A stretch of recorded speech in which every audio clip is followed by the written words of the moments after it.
So we're getting ready to go to the best generation of all of them. We're going to talk about here in a moment. But before we get to the best, right here sandwiched in the middle of all of it, I wrote down the word enablers, and I just wrote a little chart, and I just identified. So I have a feeling, I have this instinct that the shadow also is an enabling energy in a generation that actually creates the opposite of what their intent or desire was.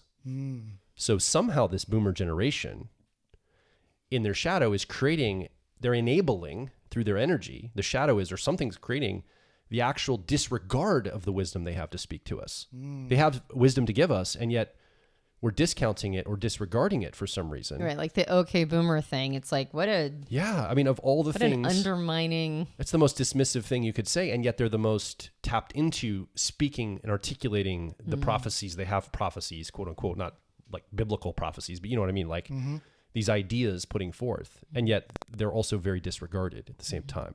Yeah, and sometimes these shadows, when we're not aware of them, they are what's producing the paradox in our lives. Just by simply not being aware that this is at play. We assume that we hit it. You know, like I recently discovered my 10-year-old put a cheeseburger in my back seat. She hit it, and to her mind, it's gone. But it starts to smell and it starts to have an effect in the car. Like there are still systems effects to the things that we do, thinking that it's out of our peer view, but it's something that we need to be aware of how we're actually contending with those things. Yeah, that's a good insight.